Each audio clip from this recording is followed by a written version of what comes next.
मंत्र पाठ। ओ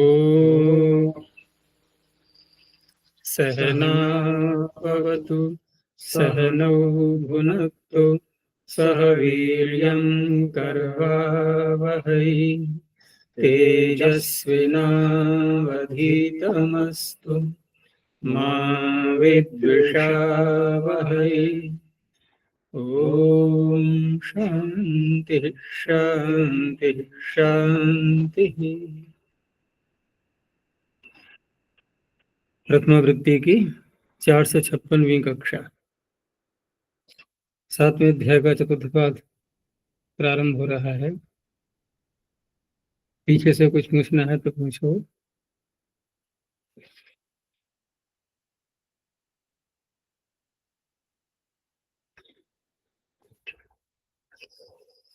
पीछे हमने सुबंतों के जो रूप बनते हैं उनके बहुत सारे सूत्र देखे थे। आगे एक अन्य विषय प्रारंभ हो रहा है अब। और ये जो विषय प्रारंभ हो रहा है ये लुंग लकार से संबद्ध है। आगे जो सूत्र आ रहे हैं कहाँ तक? 8 संख्या तक, ठीक है ना। तो ये 8 संख्या तक के सूत्र ये केवल लुंग लकार में ही लगते हैं और किसी लकार में नहीं लगेंगे। क्यों? क्योंकि यहाँ पर चंग का वर्णन किया गया है और चंग चिली के स्थान में होता है, चिली लुंग लकार में आता है। तो पहला सूत्र है णौ चंग्युपधाया ह्रस्व। णौ सप्तम में कुशनान्तम, चंगी सप्तम में कुशनान्तम, उपधाया षष्ठे कुशनान्तम, ह्रस्व प्रथम कुशनान्तम। 2 पदों में सप्तमी है यहाँ पर णौ और चंगी। तो एक बनेगा विशेष्य, एक बनेगा विशेषण। तो कौन बनेगा विशेषण? कौन बनेगा? अब हम देखते हैं यहाँ पर तो णी और चंग जब दोनों एक साथ होते हैं तो चंग के आगे तो णी आता नहीं, ठीक है ना। णी के आगे चंग आता है। तो स्पष्ट है कि ये जो चंगी शब्द है ये णी का विशेषण बनेगा। अर्थात ऋणिच कैसा हो कि जिसके परे चंग आया हुआ हो। चंग परक णी, तो सूत्र का अर्थ बन जाएगा चंग परे। अभी चंग परे में बहुरी समास है, चंग परह यस्य या यस्मात् कह ले। तो चंग परे णौ यद अंगम, अंगस्य का अधिकार चल ही रहा है। चंग परे णौ यद अंगम तस्य उपधाया ह्रस्वो भवति, उपधा को यह ह्रस्व करेगा। अब उदाहरण जो बनेंगे तो पहले स्पष्ट है कि जब चंग परक णी माना जा रहा है तो णिच प्रत्यय तो पहले आना ही है। फिर तो ण्यंत धातुएं ली जाएंगी यहाँ पर, और ण्यंत धातुओं से जब लुंग लकार का रूप बनाते हैं तो वहां पर चली आते ही णी श्री द्रु श्रुभ्य कर्तरी चंग, ये सूत्र लग जाता है। पीछे हम पढ़ ही चुके हैं तीसरे अध्याय में। इससे चिली के स्थान पर चंग हो जाता है। तो इन्होंने 2 धातुएं तो ली हैं, अचीकरत अजीहरत, ये क्री और हृ धातु के हो गए, और अली लवत अपीपवत ये लू और पू धातु के हो गए। बहुत से उदाहरण बन सकते हैं, कोई सीमा नहीं है उसकी। अब यहां देखो, तो पहले क्री धातु से णिच प्रत्यय लाएंगे, ठीक है। णिच प्रत्यय ला करके प्रक्रिया जो पीछे कई बार देख चुके हैं हम इसके लिए। तो णिच प्रत्यय लाने के बाद जब धातु संज्ञा दोबारा कर लेंगे उसके पश्चात लुंग लकार लाएंगे। फिर लुंग लकार लाएंगे, फिर चिली भी आएगा, चिली के स्थान पर चंग हो जाएगा। और चंग है आर्ध धातुक, चिली भी आर्ध धातुक ही था, तो चंग आर्ध धातुक है इसलिए ऋणी प्रत्यय का लोप हो जाएगा। तो क्या रह गया अब यही प्रक्रिया चलेगी सर्वत्र सभी सूत्रों में, ध्यान रखना कि सबसे पहले णिच आएगा, फिर धातु संज्ञा, फिर लुंग लकार, ठीक है ना। लुंग लकार के स्थान पर तिप आदि जो भी लाना है हमें परस्मी पद में या आत्मनिपद में, तो परस्मी पद के रूप हैं ये सारे। उसके पश्चात जब चिली प्रत्यय आता है तो चिली के स्थान पर चंग हो ही जाना है, और णिन लिटी णी का लोप कर देगा। तो यहाँ क्या स्थिति है अब, कार, ठीक है ना। कारी में अब रह गया कार, अड आगम है इधर, अ कार, चंग का अ और तिप का तकार। अब क्योंकि चंग है तो द्वित्व करने का भी सूत्र चंगी बैठा हुआ है, वो द्वित्व करेगा। अब इस अवस्था में जो सूत्र आगे लगा रहा हूं मैं, ये अन्यत्र भी ध्यान रखना है। द्विवचनेची, क्योंकि जो भी कार्य हमने कर लिया है पहले, तो उस अवस्था में वो स्थानीवत हो जाएगा। एक अन्य वाक्य भी है, अणु कृतम स्थानीवत, द्विवचनेची की ओर ही संकेत कर रहा है वो। तो अणु कृतम स्थानीवत, णिच परे रहते जो कुछ भी कार्य, नहीं अणु कृतम, हाँ णिच में जो कार्य किया है हमने, णिच पर रहते जो कार्य किया है वो स्थानीवत हो जाएगा। यहाँ पर हमने णिच पर रहते क्या किया था पहले, वृद्धि। वृद्धि की थी। क्री धातु में वृद्धि की थी, ह्री में वृद्धि करेंगे, लू में वृद्धि है, पू में वृद्धि है, इन सब में वृद्धि होनी ही है। तो जो कुछ भी आप करेंगे णिच पर रहते वो द्वित्व करते समय हो जाएगा स्थानीवत। तो अब यहाँ पर जब द्वित्व करेंगे कार को, तो इधर कैसे द्वित्व आएगा, क्री, क्री और कार, यही आगे ध्यान रखना है अब। लेकिन यहाँ दो बातें प्राप्त हो रही हैं अब, एक तो द्वित्व प्राप्त हो रहा है, दूसरा ये सूत्र कह रहा है कि मैं उपधा को ह्रस्व करूंगा। तो क्या होना चाहिए अब, किसकी बात मानी जाए दोनों में से। द्वित्व करने वाला सूत्र चंगी, वो द्वित्व करने के लिए तैयार बैठा है चंग परे होने के कारण से, और ये कह रहा है कि णक चंग परक णी परे है, तो यहाँ पर उपधा को ह्रस्व भी होना चाहिए। तो दोनों की प्राप्ति हो रही है। क्या करेंगे अब, दोनों का समान बल है, अपने अपने क्षेत्र में दोनों चरितार्थ है। तो यहाँ पर होने के कारण से फिर, क्योंकि द्वित्व का सूत्र तो निकल गया प्रथम पाद में छठे अध्याय के, और ये सातवां अध्याय चल रहा है, तो पर होने के कारण से उपधा को ह्रस्व पहले हो जाएगा। तो कर जो बना है ना, अब यहाँ पर द्वित्व करते समय द्विर्वचनेची लगा करके क्री और कर, और क्री कर और अत। अब आगे जो भी उपधा के इसके अभ्यास के जो कार्य हैं वो करते हुए वो शुभ लगा दिया और औरत लग गया, तो क्या बन गया उधर। अब जो अन्य कार्य यहाँ होना है, अन्यत्र भी ध्यान रखना है उसका, कि धात्वक्षर जब लघु होता है, ठीक है ना, अभ्यास के आगे जितना धातु का भाग बचा है यदि उसमें लघु विद्यमान है तो अभ्यास में संवत कार्य होता है। संवत लघुनि चंग परे अनगलोपे, देखो ये भी सूत्र चंग होने पर ही लगता है, ठीक है ना। तो चंग परे होने के कारण से अब यहाँ पर क्या किया था हमने, अभी तो यहाँ जब ह्रस्व कर लिया था जब, तो लघु धात्वक्षर हो गया है, तो लघु धात्वक्षर इसको मिल चुका, इसने अभ्यास में सन पर रहते जो कार्य होना है वही कार्य इसने यहां भी किया। तो सन पर रहते क्या होता है, सन्यता से इकार होता है, वो इकार यहां भी होगा।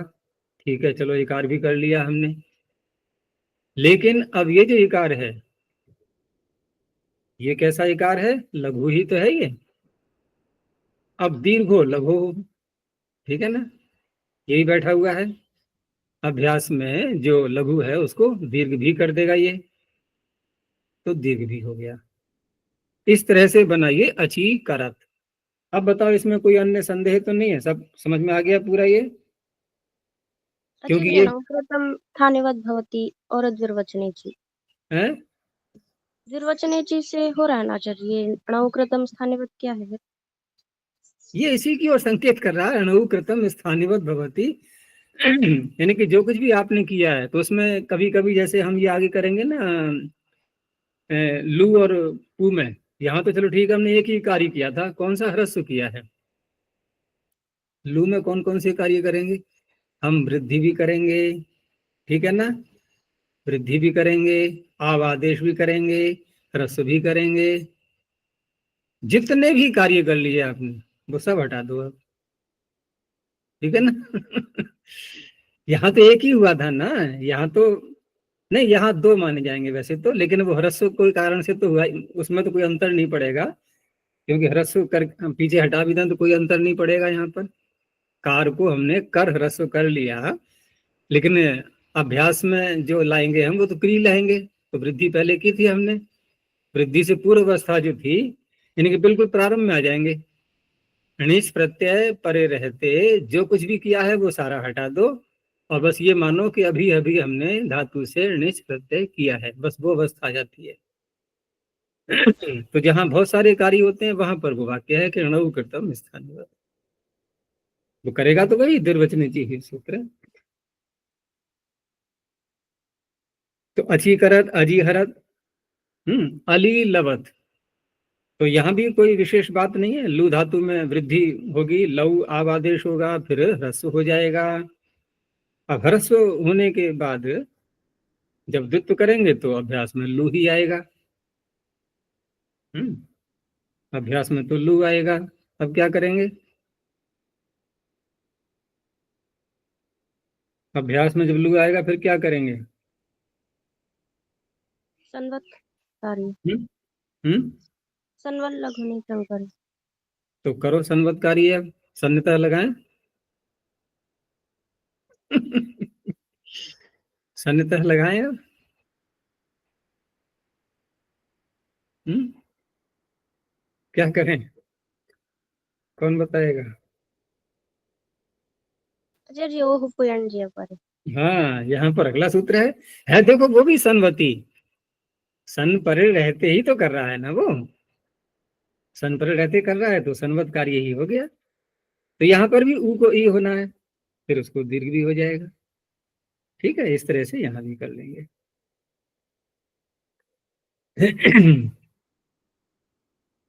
अच्छा, और अपीपवत में जैसे लू है ऐसे ही पू है, कोई अंतर नहीं पड़ता है, दोनों एक तरह से बनेंगे।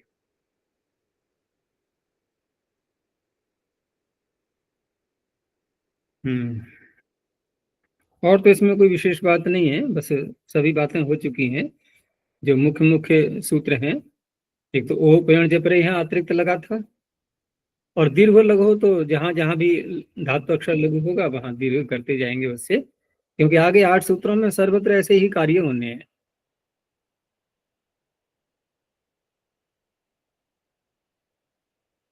और जो कार्य का क्रम रहता है वो देख ही लिया हमने, कि जब ह्रस्व और द्वित्व दोनों प्राप्त होते हैं तो वहां पर उपधा को ह्रस्व पहले करते हैं। चलो आगे देखते हैं। तो ये तो सूत्र हो गया एक उत्सर्ग सूत्र, ठीक है ना, और उत्सर्ग सूत्र व्यापक सूत्र होते हैं। अब वहां पर अतिव्याप्ति को रोकने के लिए कुछ और सूत्र आते हैं जो निषेध करते हैं वहां पर। अब निषेध करने वाला सूत्र आया, नाग्लोपि शास्वृदिताम, न अव्यपदम अग्लोपि शास्वृदिताम, षष्ठी बहुवचनांतम।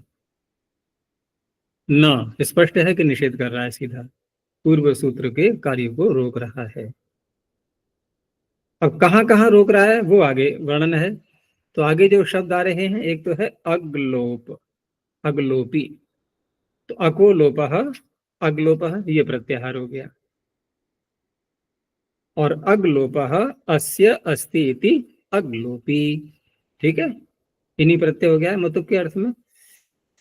अग्लोप वाला, अंग कैसा हो, अग्लोप वाला, एक तो ये हो गया। दूसरा शास धातु ले ली है इसमें, तो शास धातु मूल अवस्था में कैसी है ये, शासु। शासु अनुशिष्ट, तो शासु अनुशिष्ट में उकार अनुबंध है, उकार अनुबंध है तो ये अक प्रत्याहार में नहीं आ गया, तो ये भी अगलोपी है, फिर अलग से क्यों पढ़ा गया। ऐसे ही देखो आगे है रित इत यस्य, रिदित ऋकार इत संजक है जिसका, ऐसी धातुएं लेंगे तो री अक प्रत्याहार में नहीं आ गया, तो ये भी अगलोपी हो गया। अब पाणिनि जब अगलोप कह करके भी और आगे शास का और रिदित का अलग से ग्रहण कर रहे हैं, तो क्या कहना चाह रहे हैं वो कि देखो अनुबंध जो होते हैं धातुओं में वो उसके अवयव नहीं माने जाते। वो जो लोप हम निसंजा करके जो करते हैं वो उसके अंग नहीं होते हैं, ठीक है ना। यहां जो आ रहा है अगलोपी अंग, तो अगलोपी अंग हम अनुबंध हटा करके जो धातु बची उससे प्रत्यय ला करके अंग संज्ञा करते हैं, तो अंग संज्ञा कितने की हुई, अनुबंध की भी हो गई क्या, नहीं होगी, वो नहीं जुड़ेगा इसमें, इसलिए उनका अलग से ग्रहण कर दिया गया है। तो इस प्रकार के जो अंग हैं वहां अणु चंग उपधाया ह्रस्व नहीं करेगा। अग्लोपिनाम अंगानाम शासे अंगस्य ऋताम च अंगानाम णौ चंगी उपधाया ह्रस्व न भवति, नहीं होगा, ठीक है, मान लेते हैं भाई नहीं करेंगे। तो पहले अगलोपी का उदाहरण दिया, अब अगलोपी में ऐसे शब्द लाए जा रहे हैं जो कि उसके अंग भी हों, जो अक है वो उसका अंग होना चाहिए, ठीक है ना, अनुबंध वाला नहीं लेंगे यहाँ पर। तो यहाँ नाम धातुओं के रूप आते हैं, फिर इसमें सुबंतों से जो हम नाम धातु बनाते हैं ना, तो उस प्रकार के रूप यहाँ मिलेंगे अगलोपी में। जैसे माला शब्द है ना, तो माला शब्द है तो एक वार्तिक सुना ही होगा, बहुत प्रसिद्ध है, तत् करोति तद आचष्टे, उसमें भी आया हुआ है चुरादीगण में, तत् करोति तद आचष्टे, उसको करता है और उसको कहता है। इस अर्थ में हम किसी भी नाम से, ठीक है ना, किसी भी नाम से णिच प्रत्यय कर सकते हैं। हो गया स्पष्ट। अब यहां मालाम आचष्टे कह दो या मालाम करोति कह दो, एक तरह से व्याख्या कर दी इन्होंने, आचष्टे कर कर, और भूतकाल में बनाया है क्योंकि लुंग लकार का रूप बनाना है ना हमें, तो यहाँ तो लुंग का बनेगा उदाहरण हमेशा ही, तो इसलिए आख्यत, उधर आचष्टे न कह करके आख्यत कह दिया, मालाम आख्यत, माला को इसने कहा है। अब यहाँ पर माला शब्द से णिच प्रत्यय जब लाएंगे तो दूसरा जो चुरादीगण में ही पढ़ा हुआ है उसको भी, कि जब प्रातिपदिक से किसी से णिच प्रत्यय आता है तो वह णिच प्रत्यय इष्ठन प्रत्यय के समान मानते हैं उसको। इष्ठन प्रत्यय के समान मानने का तात्पर्य कि जो कार्य इष्ठन पर रहते होगा वो कार्य णिच पर रहते भी हो जाएगा। तो प्रातिपदिकात धात्वर्थे बहुलम इष्टवच्च, ठीक है ना, तो णिच को इष्ठन के समान मान लो। अब रही बात कि इष्ठन पर रहते क्या हो सकता था यहाँ, तो इष्ठन पर रहते क्या करते हैं, का लोप, टी भाग का लोप करते हैं। सूत्र तुरिष्ठे में यस्सुटे, दो सूत्र क्यों बोल रहे, एक सूत्र बोलो। लाघव वाला सूत्र बोल लो, छोटा वाला टे है उसमें लाघव बोल रहे, तो टे है सूत्र से टी भाग का लोप कर लेते हैं। तो ऐसे यहाँ पर भी करना है। अब तो माला के आगे जुड़ने से अब यहाँ रह गया माल, तो माल ज्यादा अच्छा होता है या माला, किसी को माल मिल जाए और एक माला रखी हो पास में तो कौन सी उठाएगा वो। क्योंकि माल धन संपत्ति को भी कहते हैं ना, तो ये माल हलंत, आगे ई है माल ई माली, अब ये बन गया धातु सनातनता धातु। अब खुली छूट मिल गई, कोई भी लकार ले आओ, तो ले आए लुंग लकार। अब आगे सब पूर्व जैसे ही कार्य होने, जैसे हमने कार्य बनाया था ना, ऐसे ही माली यहाँ बन चुका है। अब लुंग लकार, चिली, चिली के स्थान पर चंग, अट आगम, तिप का तकार, तो अ माली, चंग का अ, तिप का तकार, अणिच का लोप कर दो, ठीक है। तो अवणिज का लोप हो चुका है, अब माल को ह्रस्व हो जाएगा। तो अ मल और चंग का अ और तिप का तकार। अब द्वित्व करना है इसके लिए, तो द्वित्व करें तो यहां पर भी द्विवचन चिन्ह लगाएं कि नहीं? भाई सूत्र लग रहा है तो लगाना तो है ही, सूत्र तो लग ही रहा है ना कि द्विवचन निमित्तक। भाई चंग परे है तो द्विवचन का तो निमित्त है ही वो, और आजादी भी है, सारे गुण घट रहे हैं उसमें।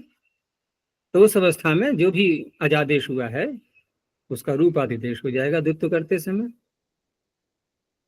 तो द्वित्व में तो हम माल ही लाएंगे ना, हलादिशेष ह्रस्व कर दो, उसमें क्या अंतर पड़ता है। अब यहाँ पर संवत लघुनी चंग परे नगलो पे, ये क्यों नहीं लग रहा है? संवतकारी भी तो करना है ना अभ्यास में। अनग्लोपे इत्युक्तम तत्र। तो ये बात गूंज बहुत जाती है, साफ नहीं आ पाती। कोई उपाय अपना हो, किसी से पूछना कि ऐसा क्यों होता है, स्पष्ट आवाज नहीं आ पाती। अनग्लोपे तो यहाँ पर जो है ना, माल में लघु धातु अक्षर नहीं है ना, संवत लघुनी, ये दीर्घ है ना माल में। तो दीर्घ कैसे है? क्योंकि जो ह्रस्व की प्राप्ति हो रही थी उसको इस सूत्र ने रोक दिया। वो तो बीच में बताना ही भूल गया था मैं, कि यहाँ पर जो इस सूत्र का कार्य है वो क्या हुआ था कि माल जब यहाँ था उस अवस्था में, वो पीछे मैंने ह्रस्व कर लिया था, वो गलत था, क्योंकि ह्रस्व की जो प्राप्ति हो रही थी वो नागलोपी शास्त्र वेदताम ने उसका निषेध कर दिया। क्यों कर पाया था निषेध ये? क्योंकि ये अगलोपी है। अगलोपी क्यों है? अगलोपी क्यों है? क्योंकि हमने प्रातिपदिका धातु से बहुलम इष्टवच्च से जब इष्टन के समान बनाया था उसको णिच को, तो जो टी भाग का लोप हुआ है आकार का, वो आ किस में आ रहा है? अक प्रत्याहार में। तो अगलोपी होने के कारण से ह्रस्व तो नहीं हो पाया था, तो द्विवचन जी की आवश्यकता नहीं है अब तो, ठीक है ना, वो पीछे से हटा देना। उसके लिए सीधा हम माल को ही द्वित्व करेंगे यहाँ पर। तो लघु धातु अक्षर होने के न होने के कारण से यहाँ संवत्कारी भी नहीं होगा, तो इसमें कुछ सूत्र कम लगेंगे। अब अम मालत, हमें रूपातिदेश भी नहीं करना है, ह्रस्व भी नहीं करना हुआ, संवत भाव भी नहीं करना हुआ, फिर दीर्घो लघु भी नहीं लगाना है, कुछ नहीं करना है। अब सब समाप्त हो गया। अम मालत, ऐसे ही मातरम आख्यत, वैसे ही करेंगे विग्रह, जैसे वहां था मालाम आख्यत, यहाँ मातरम आख्यत, माता को कहा। तो मातृ शब्द में भी जब टी भाग का लोप करेंगे तो री का जो लोप होगा ये भी अप्रत्याहार में आ रहा है। यहां भी मात को मत ह्रस्व नहीं होगा। अम मातत, एक शब्द दिया है इन्होंने अत्यराजत, राजानम अतिक्रांतवान, ये उसके अर्थ को खोला है।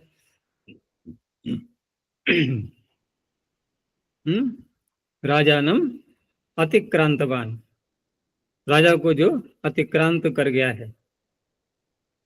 तो यहां पर भी जो राजन शब्द है इससे जब णिच प्रत्यय लाएंगे तो यहाँ टी भाग का लोप होगा।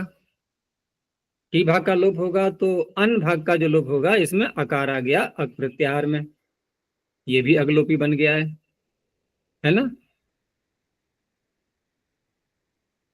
यहाँ एक ही और विचार करने की है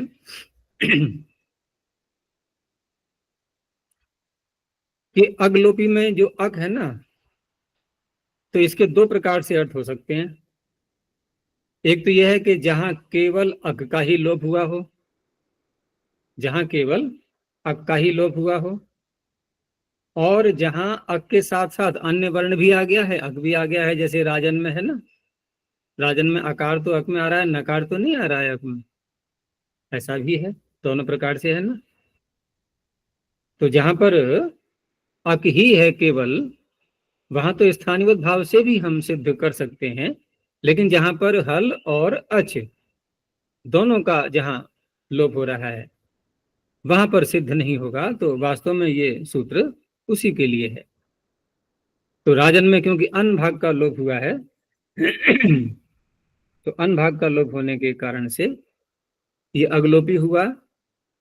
तो यहां भी अति अति को अलग कर दो, और राजत, तो अर राजत में राज ज्यों का त्यों है, उसको ह्रस्व नहीं हुआ है।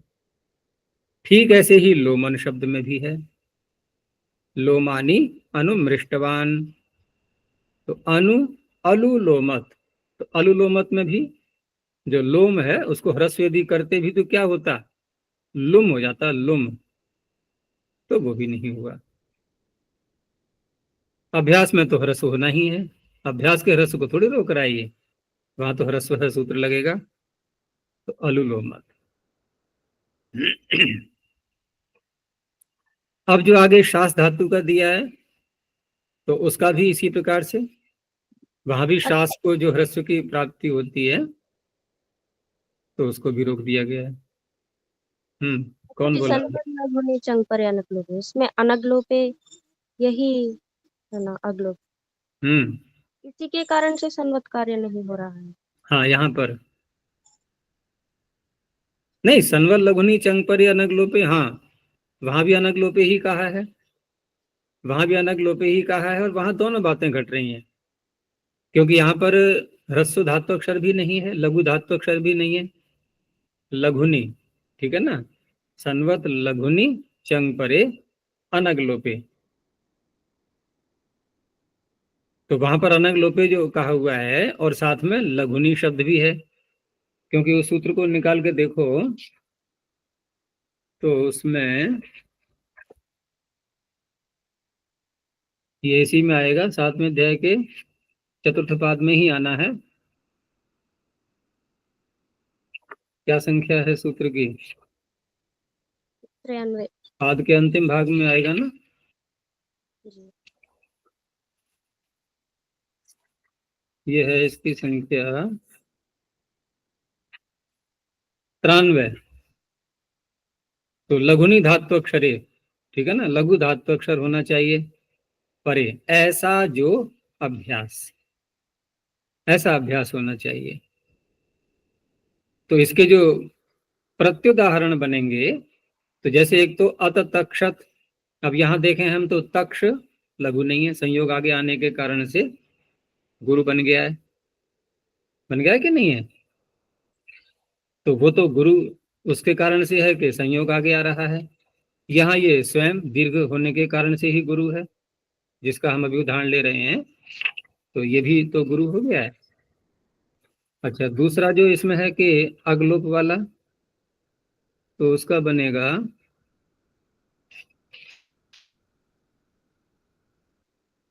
अचकथत, हम्म अचकथत, अचकथत, हम्म दृषदमाख्यातवान्, अददृशत्। अचकथत और अददृशत। तो अचकथत में कथ में जो थ में अ था ना, अब यहाँ वैसे तो लघु धातु अक्षर है, धातु अक्षर तो क में अ लघु है, लेकिन थ में जो आकार था, जो अतो लोप से जिसका लोप किया था, ठीक है ना, तो वहां उस कारण से उसको नहीं हुआ। तो इन्होंने जो उदाहरण दिए ना, दोनों प्रकार के देखे हमने, तो वहां एक में लघु नहीं है, गुरु है पहले से, एक में अगलोप हुआ है, लेकिन यहां देखें तो यहाँ दोनों ही बातें घट रही हैं। जैसे माला में ले लो, तो माला में लघु धातु अक्षर भी नहीं है और अगलोप भी हुआ है, तो यहाँ तो और ज्यादा बल मिल गया। अब चाहे अगलोप मान करके कह लो, चाहे लघु धातु अक्षर नहीं है ऐसा कह दो, कोई अंतर पड़ेगा उसमें? कुछ भी नहीं। अच्छा इस जी, तरह से ह्रस्व अभ्यास में ह्रस्व से ह्रस्व करने के बाद में मिल जाएगा ना, अभ्यास में, ह्रस्व करने के बाद। अभ्यास में ह्रस्व करने के बाद क्या मिल जाएगा? अभ्यास कोई तो ह्रस्व होगा। लघु क्या क्या करने के लिए? लघु सनवल लघु लघु के लिए नहीं, लघुनी में सप्तमी है। अभ्यास के आगे वाला जो भाग है उसमें लघु धातु अक्षर होना चाहिए, अभ्यास को नहीं। अभ्यास के तो लघु को हम दीर्घ लघु से करते हैं, लेकिन उसमें भी सारी शर्तें वही हैं। सनवल लघुनी चंपरे नगलोपे के आगे ही तो है सूत्र दीर्घ लघु, तो वो भी तो तभी लगेगा ना भाई जब सनवत भाव होगा। जितनी शर्तें उसकी हैं उतनी ही उसकी हैं। तो जब उसने सनवत भाव ही नहीं किया है, लघु धातु अक्षर नहीं है, तो लघु धातु अक्षर नहीं है तो दीर्घ लघु अभ्यास भले ही लघु बन जाए, और लघु बनना ही है अभ्यास तो ह्रस्व सूत्र ह्रस्व कर देता है तो लघु तो बनता ही है। तो वो ऐसे नहीं करेगा दीर्घ, वो तभी करेगा कि लघु धातु अक्षर हो और अगलोपी भी ना हो, दोनों बातें। तो शास का जो है अशासत ये हो गया। इसका अलग से ग्रहण करना पड़ा है क्योंकि अगलोपी नहीं था ये। और ऋदित में बाध्री, यात्री, ढौक्री सभी धातुएं ऋदित हैं ये। तो यहाँ पर भी बाध को ह्रस्व नहीं हुआ, याच को ह्रस्व नहीं हुआ, ढौक को भी ह्रस्व नहीं हुआ है। लेकिन जब द्वित्व करेंगे तो उस अवस्था में अगर कोई कार्य होता है निच परिणते, तब तो उसको करेंगे हम स्थानीय भाव, उसे रूपातिदेश करेंगे द्विर्वचन से। और कुछ हुआ ही नहीं है तो आवश्यकता ही नहीं है करने की। अब कुछ धातुएं और रह गई थी। देखो इसने जो किया है निषेध, तो इसने तो अपनी एक शर्त लगाई थी कि अगलोपी हो, शास और ऋदित। लेकिन इनके अतिरिक्त और भी कुछ ऐसी कार्य हैं, और भी कुछ धातुएं हैं ऐसी जहां पर विकल्प से ह्रस्व को रोकना है, उसके लिए फिर अगला सूत्र है। तो ये दो सूत्र इस प्रकार से अपवाद हैं पूर्व सूत्र के। एक तो नित्य ही अपवाद हो गया, एक विकल्प अपवाद हो गया है। तो अगला सूत्र देखो, भ्राज भास भाष दीप जीव मील पीड़ाम अन्य तरस्याम। तो भ्राज भास भाष दीप जीव मील पीड़ाम षष्ठी बहुवचनांतम अन्य तरस्याम सप्तम एकवचनांतम, सब प्रसिद्ध धातुएं हैं ये। तो भ्राज भास ये भी सब दीप्ति अर्थ में दोनों ये। भ्राज भ्राज का भ्राज तो बल्कि दो जगह आती है, और दोनों में ही भ्राजरी है। देखो टु भ्राजरी, टु भ्राश्री, टु भ्राश्री दीप्तौ, दीप्ति दीप्ति अर्थ में है ना वो भी, वहां टू लगा हुआ है उसके प्रारंभ में, ठीक है ना। और दूसरी एक और आती है एजरी रेजरी भ्राजरी दीप्तौ, वो भी दीप्ति अर्थ में ही है, वहां टू साथ में नहीं है। इस तरह से भ्राज धातु हो गई। और भास किस अर्थ में आती है? दीप्ति में सब भरमार है दीप्ति की है, तो भास्री दीप्तौ, ठीक है ना। और भाष व्यक्तायाम वाची। और दीप धातु किस अर्थ में आती है? दीपी दीप्त फिर दीप्ति आ गई है, और इसी से बनता है दीप्त। दीप्ति शब्द भी तो इसी से बनेगा ना, या नहीं? दीपी दीप्तौ से ही तो दीप्त बनेगा, या दीप्ति दीप धातु से। आगे जीव ये प्राण धारण अर्थ में आती है। और मील आंख बंद करते हैं ना, खोलते हैं तो उन्मीलन निमीलन ये वही है। तो मील अश्मील अक्ष्मील स्मील निमेषणे। और पीड़ अवगाहने दबाना जो होता है किसी को। तो भ्राज भास भाष दीप जीव मील पीड़ित्य तेषा मंगानाम चंगी परे णौ परतः उपधाया ह्रस्व विकल्पेन भवति। चंग परक णिच पर रहते इन अंगों को विकल्प से ह्रस्व हो जाएगा। तो विकल्प से ह्रस्व जब कहा जा रहा है इसमें, तो ये अप्राप्त विभाषा है या कि प्राप्त विभाषा है, क्या कहें इसको? नहीं, इसमें बताओ, कौन बताएगा? अप्राप्त अर्थात ह्रस्व प्राप्त नहीं है, विकल्प कर रहा है ये, ऐसा? णौचंग्युपधाया ह्रस्व से प्राप्त है। तो और किससे प्राप्त होगा? एक ही सूत्र तो है प्राप्ति का। जी, वो प्राप्ति है सूत्र वो सूत्र बता करके कौन सा विशेष कार्य हुआ? उससे तो प्राप्त होना ही है। प्रश्न ये था कि ये सूत्र अप्राप्त विभाषा कर रहा है, ह्रस्व का विकल्प कर रहा है ना, तो ह्रस्व प्राप्त है उसका विकल्प कर रहा है, या ह्रस्व प्राप्त ही नहीं है उसका विकल्प कर रहा है? विकल्प से प्राप्ति कर रहा है ह्रस्व की। ह्रस्व प्राप्त है। ह्रस्व प्राप्त है किस सूत्र से? सूत्र णौचंग्युपधाया ह्रस्वः। सूत्र तो एक ही हुआ प्राप्ति का, ठीक है ना। तो मान लो हमने ले लिया भ्राजरी ले लिया या भास्री ले लिया, तो यहाँ पर तो ये रिदित धातुएं हैं ये, तो रिदित होने से तो नागलोपी शास्त्र रेताम इतने इसने तो रोक दिया था। तो इस तरह से ये अप्राप्त विभाषा हुआ, लेकिन सब में नहीं है। देखो भाष में नहीं है, भाष, दीप, जीव, मील, पीड़, इनमें कैसी है ये? इनमें है प्राप्त विभाषा। प्राप्त उभयत्र विभाषा। भ्राज और भास में है अप्राप्त विभाषा। दोनों प्रकार से है ये प्राप्त अप्राप्त, दोनों बातें घटेंगी इसमें। तो चलो हमें तो विकल्प से करना है ह्रस्व, तो दोनों ही कार्य करने हैं। अब जहां जहां हम ह्रस्व करेंगे, ठीक है ना, सभी उदाहरणों में समझ लेना एक ही बार में कि जहां जहां ह्रस्व होगा वहां वहां द्वित्व करते समय दीर्घवचनेची को लगा लेना।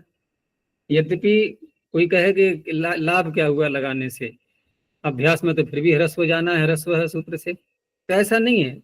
लाभ यहाँ ऐसे ही देखते हैं, सूत्र लग रहा है तो वो लगेगा ही। प्रक्रिया में हम अगर फिर बदल करते हैं ना बार बार, तो अभ्यास हमारा बिगड़ता है फिर। तो क्रम तो वही रखना है हमें कि जब भी हम द्वित्व करेंगे तो द्विवचनची सूत्र लगाते हुए। तो अभिभ्रजत, ठीक है ना। अब इसमें कोई विशेष समझने की बात नहीं है। धातु भ्राज है, ये ह्रस्व पक्ष ले लिया हमने। ह्रस्व करके जब द्वित्व करेंगे तो भ्राज भ्रज ऐसे ही द्वित्व करेंगे। अभ्यास में सारे कार्य करके और सन्वत भाव भी हो जाएगा। लघु धातु अक्षर है कि नहीं है? ह्रस्व कर लिया ना, ह्रस्व कर लिया तो लघु धातु अक्षर हो गया भ्रज।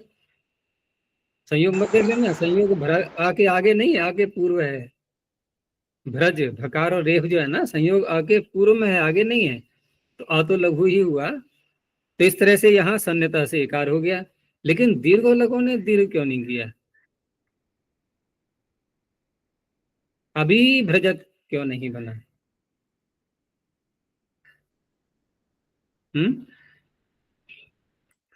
देखो सन्वत लघुनी ने एक कार्य कर दिया कि अभ्यास के उत्तर यदि लघु धातु अक्षर आ रहा है तो अभ्यास में सन्वत कार्य हो जाएगा, ये तो काम उसका रहा है। लेकिन दीर्घो लघु क्या कह रहा है? दीर्घो लघु ने ऊपर की बात तो ले ली कि लघु धातु अक्षर आगे होना चाहिए, वो सारी बातें आ गई, लेकिन जो जिस अभ्यास को दीर्घ कर रहा है, वो जिस आकार को, या इकार उकार जो भी हो सकता है, जिसको दीर्घ कर रहा है वो स्वयं भी लघु होना चाहिए। तो क्या ये बी लघु है? नहीं, संयोग गुरु से गुरु संज्ञा होगी। संयोग आगे आने से ये गुरु हो गया है, ये नहीं करेगा दीर्घ। तो अभिभ्रजत। अब दूसरा पक्ष ले लो जहां ह्रस्व ही नहीं हुआ, तो ह्रस्व ही नहीं हुआ तो सन्वल लघुनी ये भी नहीं लग पाया, ठीक है ना। अब तो धातु अक्षर ही लघु नहीं है आगे, तो कुछ नहीं हुआ फिर अभ्यास में। अब भ्राजत, ठीक ऐसे ही भास का अभिभसत अब भासत। अब देखो यहाँ स्थिति बदल गई, अभिभसत यहाँ पर दीर्घ लघु लग गया, क्योंकि अभ्यास लघु है, संयोग आगे है ही नहीं, ये लघु ही रहा। दूसरा अबभाषत, भाष में अभिभषत अबभाषत, यहाँ भी दीर्घ लघु लग रहा है दीपी में। अब दीपी में अधिदीपत, यहाँ भी दीर्घ लघु लग गया, ठीक है ना। और अधिदीपत यहाँ नहीं लग पाया दीर्घ लघु। ऐसे ही जीव में अजीजीवत और अजिजीवत, ठीक है ना। एक पक्ष में एक बार लगेगा दीर्घ लघु, एक बार नहीं लगेगा। मील में अमी मिलत अमी मिलत, पीड़ में अपी पीड़त अपी पीड़त, कोई संदेह रह गया इसमें? सब प्रक्रिया वही रहती है, एक जैसी। चलो और देखते हैं आगे। अब ये अलग एक धातु को लेकर के एक अलग प्रकार का कार्य कर रहा है ये। तो लोपः पिबते रीत्याभ्यासस्य, लोपः प्रथमैकवचनान्तं, पिबतेः षष्ठीैकवचनान्तं, ईत् प्रथमैकवचनान्तं च व्यपदम् अभ्यासस्य षष्ठीैकवचनान्तं। इसमें 3 सूत्र ऐसे आ रहे हैं ये, जैसे इसमें है पिबतेः, आगे है तिष्ठतेः, फिर आगे है जिघ्रतेः। सभी में ष्टिप प्रत्यय का निर्देश है, ठीक है ना। और ऐसा कह करके पाणिनि ये भी संकेत दे रहे हैं कि यहाँ इन तीनों धातुओं में यंग लुगंत से जब ऋण चलाएंगे तो वहां पर ये सूत्र नहीं लगेंगे। तो वो हमें अभी ज्यादा विस्तार नहीं करना है उतना, केवल मैंने एक थोड़ी स्मृति दिलाई कि यहाँ पर जो है ये केवल पा और स्था न कह करके धातुएं मूल रूप में न लेकर के जो स्टिप करके बढ़ा करके बोला है, तो उसका कारण वही है कि यंग लुगंतों के रूप से जब ऋण प्रत्यय लाते हैं तो वहां पर ये सूत्र नहीं लगते हैं। चलो तो इसका अर्थ देखो अब। तो पिबते है अंगस्य ईत, ठीक है ना, सूत्र में है ना ईत। तो पिबते अंगस्य णौ चंगी उपधाया लोपो भवति। इसमें एक तो कहा इसने लोपः पहले, तो उपधा का लोप करता है ये। देखो ये जो सूत्र है, ये धातु जो है इसमें पा, इसमें पूर्व सूत्र भी कोई लग रहा है क्या? लग सकता है क्या? पूर्व सूत्र का तात्पर्य ह्रस्व करने वाला। णौ चंग्योपधाया ह्रस्व सूत्र यहाँ लग सकता है क्या? यहाँ तो उपधा ही नहीं है, मतलब ह्रस्व में पकार थोड़ी उसको दीर्घ करेंगे, उसको ह्रस्व करेंगे, तो उसका तो विषय नहीं बनता ये। इसलिए पूर्व सूत्रों से इसका संबंध नहीं है कोई भी। इतना तो है कि हाँ चंग पर गणित चले रहा है ये, बस इतना ही है पीछे संबंध। तो पिबते रंगस्य णौ चंगी उपधाया लोपो भवति, ये एक कार्य हुआ। फिर च कह करके दूसरा कार्य कि अभ्यास से च ईकारादेशो भवति, यानी कि 2 स्थानों पर ये कार्य कर रहा है। जो मूल धातु है उसके तो आकार का लोप कर देगा ये, क्योंकि लोप कहा है तो अलोन्त्य से लग जाएगा, आकार का लोप कर देगा। और दूसरा कार्य होगा कि जब द्वित्व करने के बाद अभ्यास आएगा तो वहां पर अभ्यास में ईकार आदेश करेगा, ठीक है। क्योंकि यहाँ वो तो लगा नहीं पाएंगे हम सन्नितः आदि सूत्र, तो ये करेगा उसको ईकार। तो पहले यहाँ कैसे करेंगे? पा धातु, ठीक है ना, पा से णिच प्रत्यय लाए। अब णिच प्रत्यय लाने से आकारांत है ये, तो आकारांत होते ही शा छा सा हुआ व्या वेपाम युग, इससे युग आगम हो जाएगा। तो क्या बन गया? पाय ई पाई। अब धातु संज्ञा करके लुंग लकार आ गया, चिली आ गया, चंग आ गया।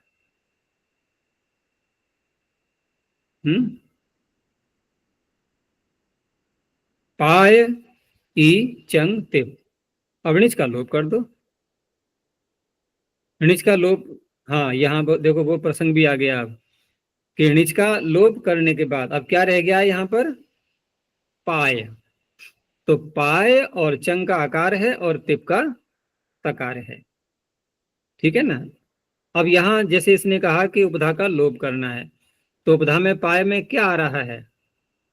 उपधा में आ रहा है आकार, तो आकार का इसने लोप कर दिया। तो हम ये कह सकते हैं यहाँ पर कि णौ चंग उपधाया, क्योंकि युगागम करने के कारण से उपधा में ह्रस्व करने के लिए वर्ण उपलब्ध हो गया था। तो अगर ये इसका लोप न करता तो क्या होता? पूर्व सूत्र यानी कि णौ चंग उपधाया ह्रस्व कर देता है इसको, युगागम होने के कारण से हुआ है ये। तो इसने लोप किया, उपधा का आकार का लोप कर दिया। अब क्या रह गया? पकार और यकार। अब करो द्वित्व, कैसे करोगे? कोई अची नहीं है अब तो। और अनच को द्वित्व होता नहीं है, अनच को द्वित्व हो जाएगा। एकाचो द्वे प्रथमस्य, अच तो लाओ पहले, बिना अच के द्वित्व होता ही नहीं। तो कोई बात नहीं है, द्रव्यस्नेची बैठा हुआ है, ठीक है ना, वो सहायता करेगा। तो प्य पकार और यकार, ठीक है ना, और अत। अब यहाँ द्रव्यस्नेची से द्वित्व हो गया है, वो रूपादेश हो गया है। तो अभ्यास में क्या आएगा? अभ्यास में क्या आएगा? तो वही है कि णौ कृतम स्थानीय, जो कुछ किया है उतना ही हटाना है बस। क्या किया है हमने अभी तक? हमने केवल आकार का लोप ही तो किया है, उपधा का लोप ही तो किया है, वो आ गया पूर्व अवस्था में। तो पाय प्य, अब अभ्यास में पा रह गया है। अब जो अभ्यास में पा रह गया हलादि शेष लगाने के बाद, उसको इसने ईकार कर दिया, बस, अन्य कोई कार्य नहीं है। अ पी, इधर पकार यकार चंकाकार तकार अपीप्यत, ये रूप बनता है इसका, अपीप्यत अपीप्यताम अपीप्यन। अर्थ क्या हुआ इसका अपीप्यत का? कहीं कहीं अर्थ भी सोच लिया करो, क्या हुआ इसका अपीप्यत का अर्थ? उसने पिलाया, वो पिलाया। हाँ, बस यही होगा। उसने पिलाया, जल पिलाया, दूध पिलाया, जो कुछ भी है, तो उसने पिलाया, पिया नहीं पिलाया, क्योंकि हम ऋजंत से कर रहे हैं ये। अब अगला सूत्र देखो। अब देखो, इससे मिलता जुलता ही कार्य है। इसने तो किया था उपधा का लोप, और ये अगला कर रहा है उपधा का कार, ठीक है ना, लेकिन अभ्यास में कुछ नहीं कर रहा है ये। तो तिष्ठते रित, तिष्ठते है षष्ठे क्वचनांतम, इत प्रथमे क्वचनांतम, ये भी एक ही धातु के लिए है सूत्र। बहुत से सूत्र मिलेंगे ऐसे जो एक एक धातु के लिए पाणिनि को बनाने पड़े हैं। तो तिष्ठते रंगस्य णौ चंगी उपधाया इकारादेशो भवति, बस इतना ही कार्य है इसका।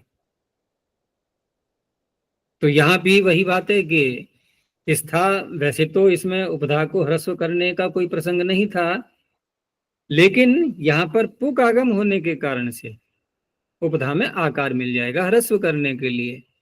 वो न होकर के यहाँ पर एकार करेगा, ये जैसे पीछे लोप कर दिया गया था, ये एकार करेगा उसको। तो द्विवचन जी यहाँ भी लगाना है बाद में।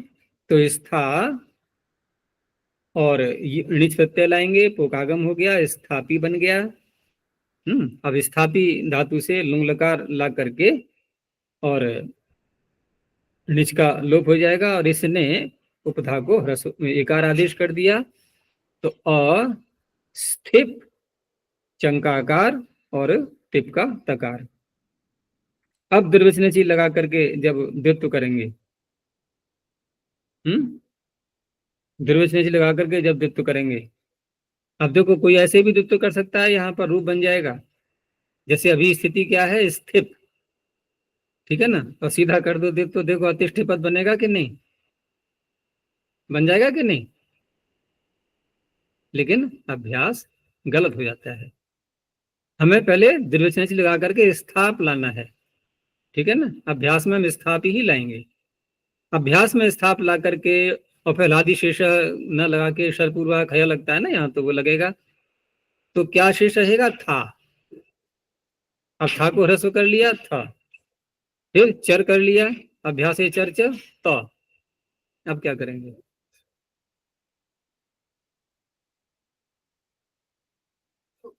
अब क्या करेंगे? यहाँ लग सकता है कि नहीं, सनवल लघुनी चंग पर नगलो पे लगेगा, क्योंकि आगे हाँ क्या लग है? सकता है।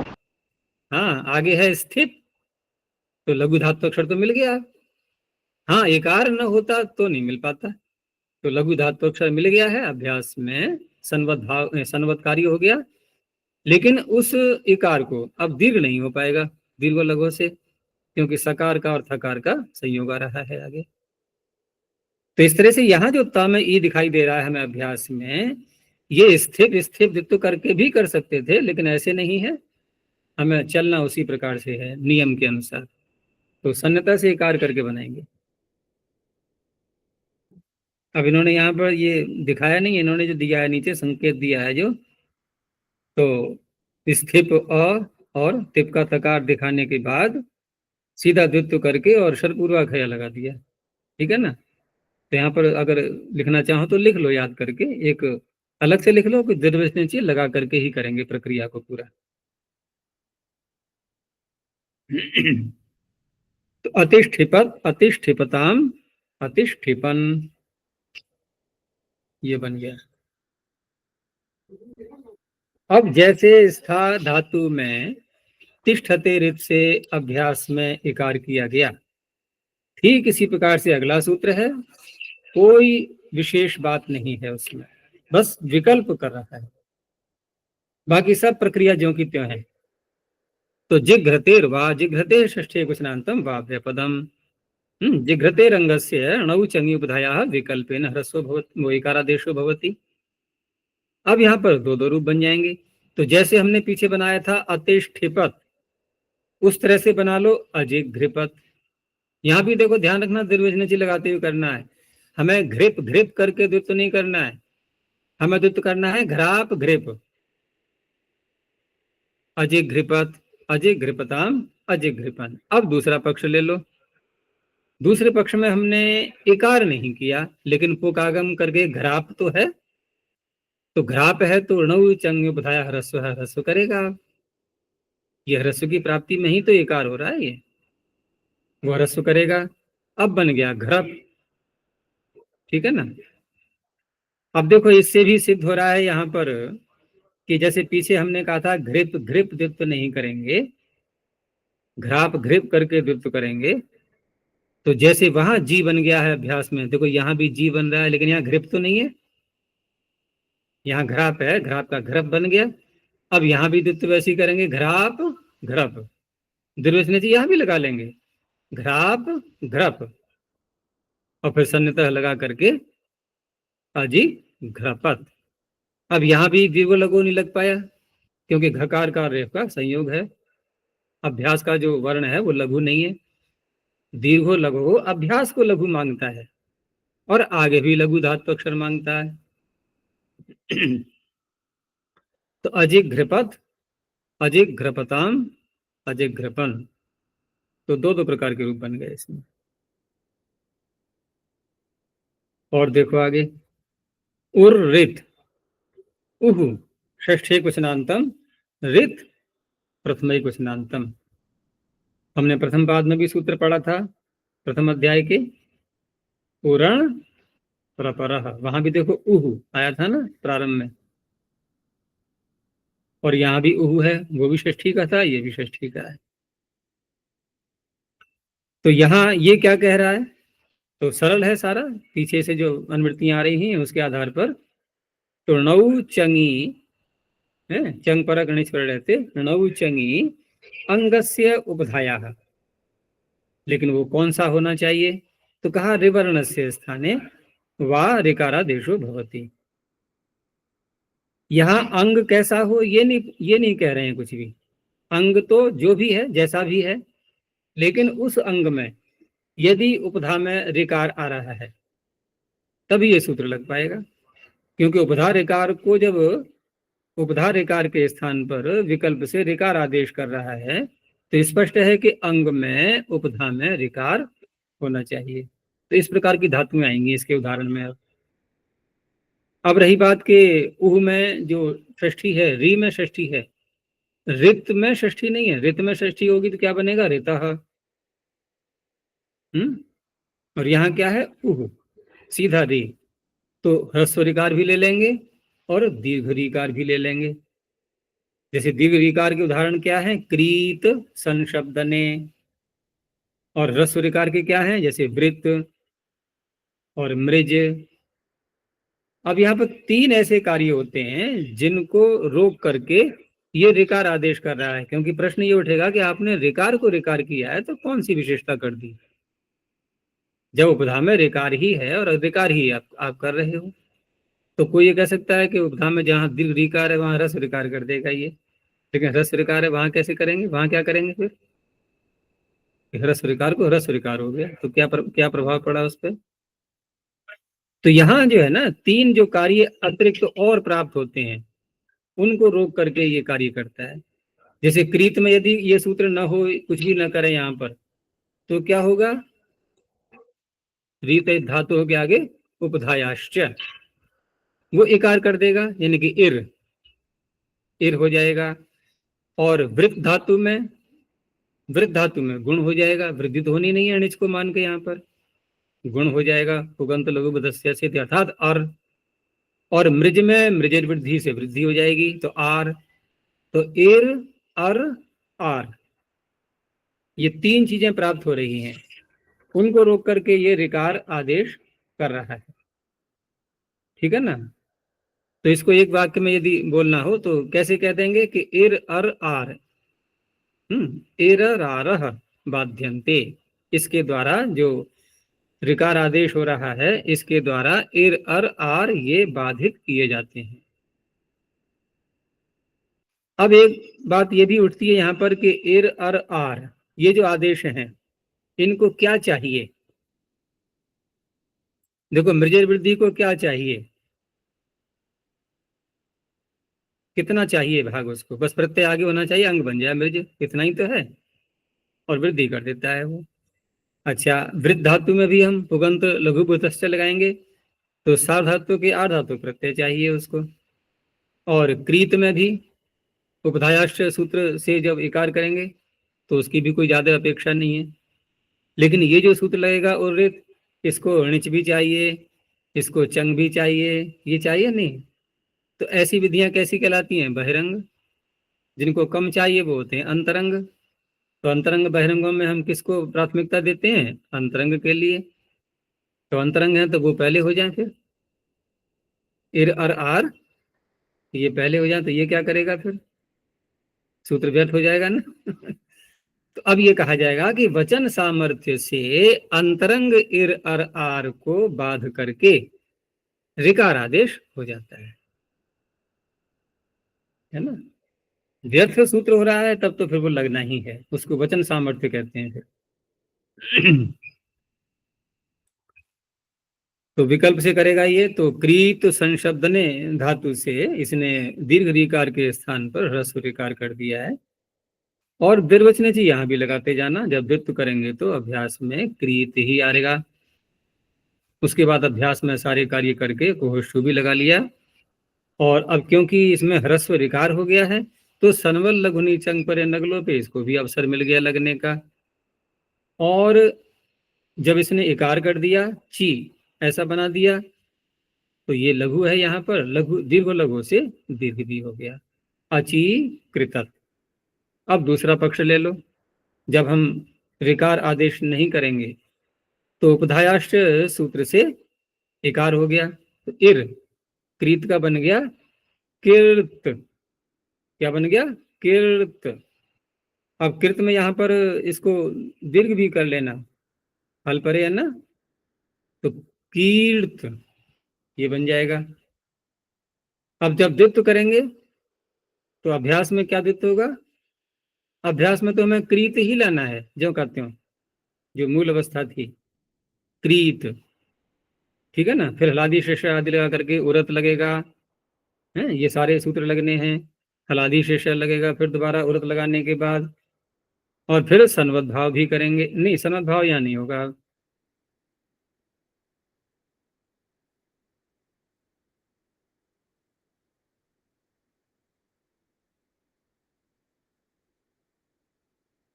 अचिकीर्तत,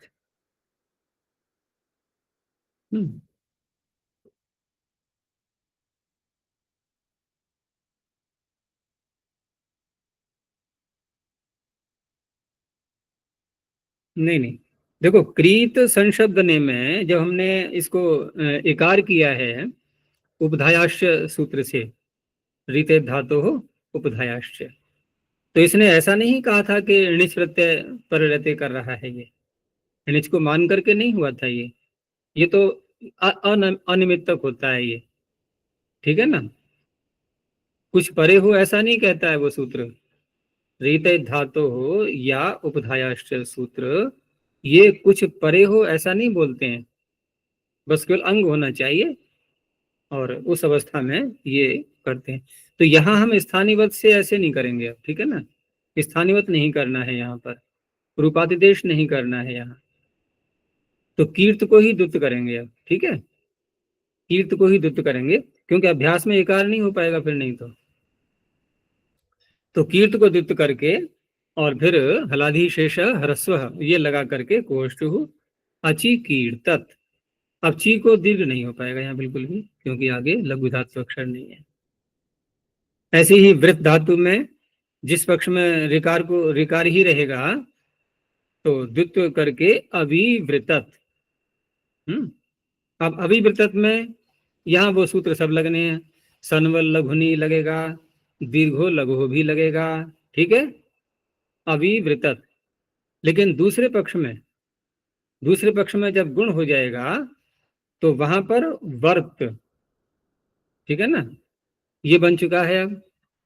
अब वर्त में यहाँ जो गुण हुआ है ये किसको मान के हुआ? चंग को। निच को मान के हुआ ना, तो यहां स्थानीवत हो जाएगा दुर्वचनेची से, यहां स्थानीवत हो जाएगा। तो यहां स्थानीवत होकर के अभ्यास में फिर उरत लगाएंगे दोबारा, ठीक है ना, क्योंकि वृत्त को द्वित्व करना है ना। तो अववर्तत, अब यहां सनवल लघुनी सूत्र नहीं लग पाएगा क्योंकि लघु धातु अक्षर नहीं है, आगे गुण हो गया है ना, इसलिए रेफ का और तकार का संयोग आगे आ रहा है। तो अववर्तत, अविवृतत, अववर्तत। ऐसे ही मृज धातु में जिस पक्ष में रिकार ही रहा तो अमी मृजत, तो अमी मृजत में यहां पर सनवल लघुनी भी लगेगा, दीर्घ लघु भी लगेगा। और दूसरे पक्ष में जब वृद्धि कर ली मार्जे, तो वृद्धि करते समय वृद्धि करने वाले सूत्र को क्योंकि अंग चाहिए था, वो प्रत्यय पर रहते ही करेगा, मृजेर वृद्धि ही। तो यहाँ पर भी द्विवचनची लगा करके और मृज मार्ज ऐसे द्वित्व करेंगे, उरत लग जाएगा बाद में, तो अम मार्जत, ये दो रूप बन गए। अब यहाँ जो इस सूत्र ने कहा कि जो रिवर्ण होता है उसको रिकार के स्थान पर रिकार ही रहता है, चंग परक निच पर रहते विकल्प करके।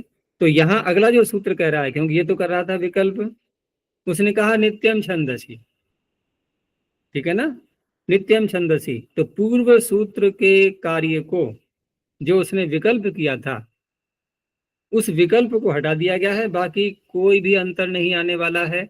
उदाहरण वही ले सकते हैं हम, लेकिन उन उदाहरणों में से एक पक्ष हटा देना। कौन सा पक्ष हटेगा? इर और आर ये जो था ये वाला पक्ष रहेगा या हटेगा? हटेगा।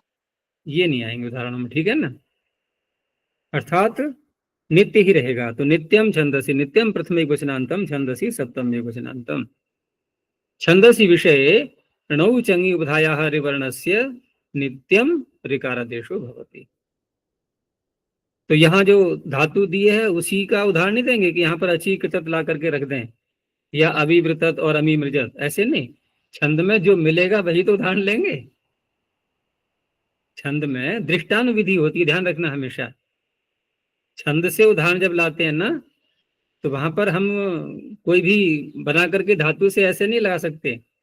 दृष्टानुविधि, पहले देखो उसको है भी कि नहीं, कहीं किसी मंत्र में है, तब यहां पर सूत्र लगा करके उस कार्य को करेंगे। तो अविवृद्धत का प्रयोग मिलता है वहां, उसको ले लिया वृद्ध धातु का। धातु ऐसी ही है, देखो जैसे वहां थी वृत्त अविवृतत, यहाँ है वृद्ध तो अविवृद्धत, बिल्कुल जो करते हो। तो अविवृद्धत, अविवृद्धताम, अविवृद्धन, एक धातु का ले लिया है उदाहरण।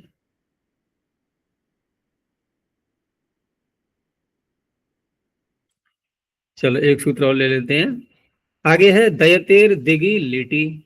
दयते है षष्ठी वचनांतम, दिगी लुप्त प्रथमांत निर्देश लिटी सप्तम एक वचनांतम। अभी तक जो हमारे 8 सूत्र हुए थे, ये 8वां सूत्र केवल लुंग लकार के लिए थे, ठीक है ना, वो प्रकरण पूरा हो चुका है। अब ये एक अलग कार्य कर रहा है सूत्र। तो लिट लकार परे रहते, दयते रंग से लिटी पड़ता है, दिगी आदेश भवती, लिट लकार पर रहते जो दय धातु है। अब दय धातु वैसे नहीं है वो तो गुण करके वैसे दयते स्थित करके निर्देश किया हुआ है। तो धातु क्या है? देंग रक्षणे। तो देंग रक्षणे धातु से आत्मनेपद के प्रत्यय लाएंगे क्योंकि इंगाकार लगा हुआ है इसमें। तो वहां पर जब लिट लकार के रूप बनाएंगे इसमें, तो यहाँ पर दे धातु को दिगी आदेश हो जाता है, ये दिगी आदेश कर देगा, तो एकदम ही स्वरूप बदल गया धातु का। तो अब तो उपसर्ग है, इसमें रूप चलेंगे दिग्गे दिग्ज्ञाते दिग्गिरे। तो दे धातु से लिट लकार लाए, त प्रत्यय लाए, त को एश हो गया है। अब त को एश करने के बाद इधर दे को दिगी आदेश कर लिया, तो दिगी और ए। अब दिगी और ए, तो यहाँ पर अब द्वित्व भी तो प्राप्त हो रहा है, लिट लकार है तो लिट धातु और अभ्यास से द्वित्व नहीं करेंगे? द्वित्व की प्राप्ति हो रही है कि नहीं हो रही है? लेकिन यहाँ पर सभी व्याख्याकारों ने ये स्वीकार किया है कि ये जो दिगी आदेश है ये द्वित्व को बाध लेता है, अर्थात उसका भी ये अपवाद माना गया है, उसका बाधक माना गया है। अब बाधक माना गया है तो करें कैसे इसको, किस तरह से बाधक मानेंगे? भाई कोई हेतु भी तो हो बाधक मानने के लिए, कोई कारण भी तो दिखाई दे हमें। ये अपना कार्य करेगा, द्वित्व करने वाला अपना कार्य करेगा, इसमें ऐसा क्या संकेत दिखाई दे रहा है कि ये उसको रोक लेगा द्वित्व को? कोई दिखाई दे रहा है संकेत? कुछ भी नहीं। तो फिर कैसे सिद्ध करें कि ये बाधक है उसका? हम ये भी नहीं कह सकते कि छंद का रूप है, छंद में ऐसे ही मिलता है तो ऐसे ही बनाना है हमें, तो छंद वाली बात भी नहीं है यहाँ पर। तो बाधक है ये सिद्ध करने के लिए फिर जब कोई तरीका नहीं मिलता है तो व्यक्ति क्या करता है, आसपास देखता है ना, दाएं बाएं ऊपर नीचे इधर उधर कोई तरीका निकल आए, कोई क्लू ऐसा मिल जाए, है ना। जब बात सिद्ध नहीं होती है तो दाएं बाएं झांकते हैं ना इधर उधर के लिए।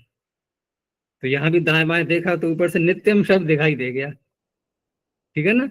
उसको उठा के पकड़ लिया कि चलो ये सहायता करेगा थोड़ी सी। अब जरा सूत्र का अर्थ करना कि दे धातु को लिट लकार पर रहते नित्य ही दिव्य आदेश होता है। तो नित्य का अर्थ करें क्या यहाँ पर? अब भाई कोई विकल्प तो पीछे चल नहीं रहा था जो नित्य वाली बात कही जा रही है।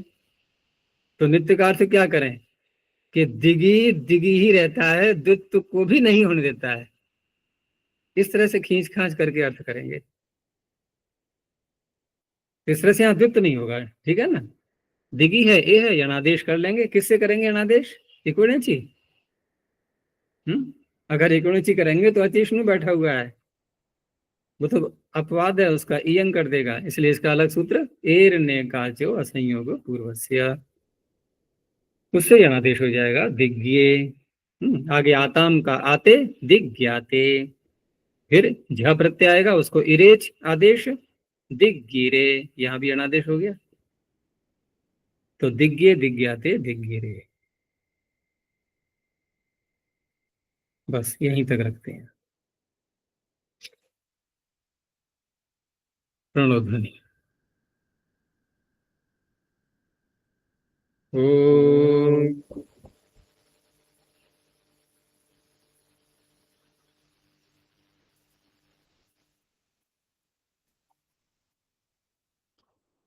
ओम